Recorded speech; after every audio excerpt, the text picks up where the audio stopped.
Meu nome é Paula Batista, estou aqui para mais uma mensagem oracular, tirada do livro Oráculo do Reiki, do mestre Johann de Carlo. O poema dessa semana é o 76, Abnegação frente aos pais. Ocupar-se dos pais com amor é o começo da retidão humana. Imperador Meiji.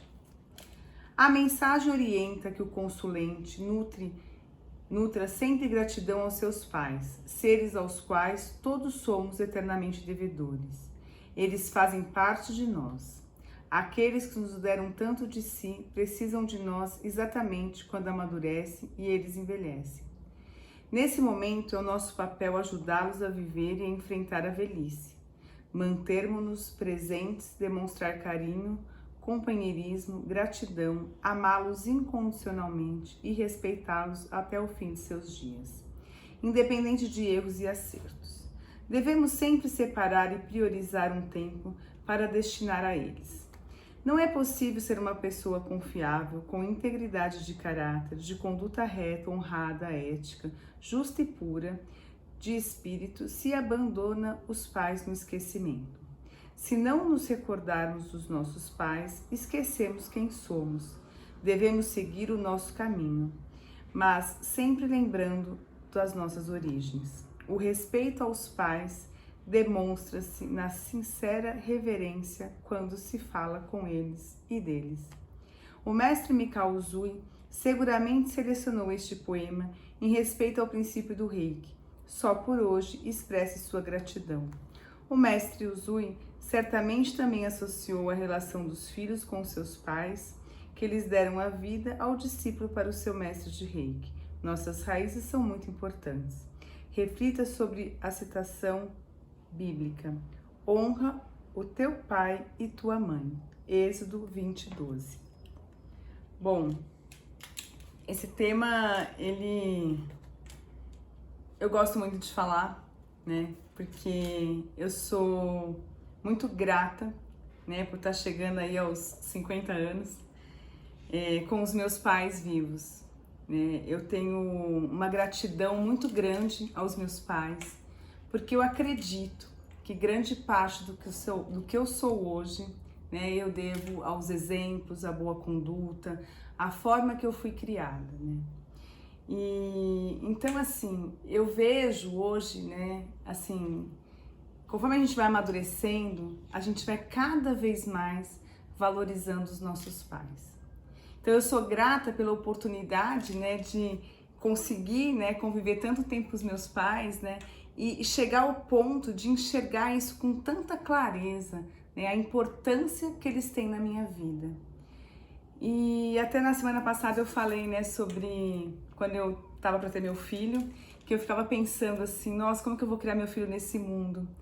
E o pediatra me falou, né? Bom, lapida, vai se lapidando, educação é exemplo. E quando eu tive meu filho, a primeira vez que eu olhei assim para a carinha dele, eu senti um amor tão grande pelos meus pais. Porque eu entendi o que é o amor de uma mãe, o que é o amor de um pai. Então, quando eu olhei para ele, que eu me tornei mãe, eu entendi, né? Todas as falas, todos os conselhos, todos os nãos que eu recebi dos meus pais, né? Toda a intenção colocada e a dedicação na nossa criação. Muitas vezes, né, eu sou terapeuta, eu vejo no consultório as pessoas trazendo questões mal resolvidas com os pais, mas a gente tem que olhar, né, entender que nossos pais são humanos. E como humanos, né, nós temos as coisas boas e as coisas ruins. Muito do que nós passamos por nossos filhos é o que nós temos em nós.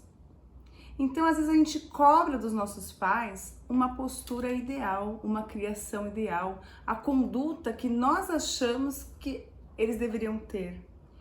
E tem uma hora que a gente tem que parar e olhar com amor, entender que eles dão o máximo que eles podem dar. E normalmente eles dão o que eles têm. O que eles não têm naquele momento, eles não podem dar. Outro dia eu estava conversando com uma moça, né, que quando criança, ela passou fome. Então ela acreditava que a obrigação dos pais era dar comida para os filhos. E ela falava assim para mim, Paula, em casa não falta comida. Eu dou de comer para os meus filhos todos os dias. E isso para ela era tudo. Porque o que mais faltou na infância dela foi a comida. Então ela acreditava que se ela não faltasse comida, estava tudo bem. E aí, conversando com os filhos dela, eu vi assim, minha mãe não é carinhosa, minha mãe não demonstra afeto. Por quê? Ela teve uma vida difícil, uma criação dura, né? Onde ela passou necessidade, passou fome. Então, o que ela fez? O melhor dela. Ela trabalhou muito para que nunca faltasse comida na mesa. Então, assim, quando a gente tem uma fase da vida, principalmente a adolescência, a juventude, que a gente tem um olhar muito crítico para os nossos pais. Então, assim, o meu convite essa semana é refletir, né? Será que eu estou sendo muito crítico? Será que eu estou deixando de olhar para as coisas boas? Né? Como meus pais foram criados? Né? O que dentro da criação deles faltou e às vezes eles acham que é o mais importante de passar pra gente, né? E aí, às vezes eles não passam tudo que a gente quer, mas eles passam o melhor deles. Então, assim, vamos refletir essa semana, né? Tudo que temos de bom que recebemos dos nossos pais. Existem pais e pais, né? Alguns pais só dão a vida. Mas, gente, só a vida? Será que a vida já não é o bastante? Essa oportunidade de vir aqui nesse mundo e viver essa experiência terrena? Então, às vezes as pessoas falam assim, eu fui abandonado pelo meu pai, pela minha mãe, né?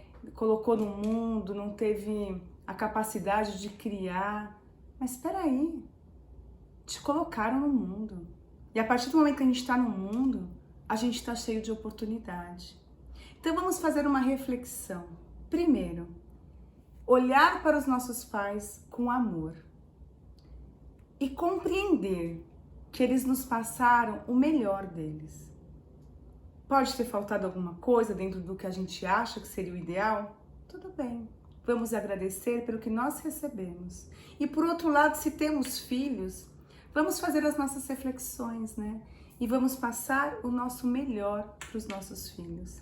E esse é o ciclo da vida, né? A gente recebe, o ideal é que a gente melhore e passe, né? E assim a vida vai fluindo. Então a mensagem dessa semana é: vamos refletir e agradecer aos nossos pais. Refletir tudo o que eles nos trouxeram.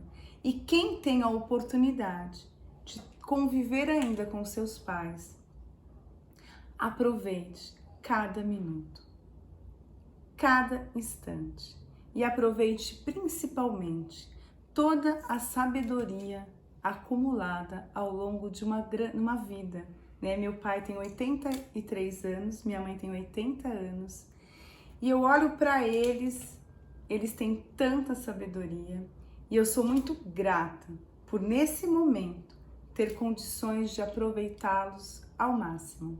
Gratidão.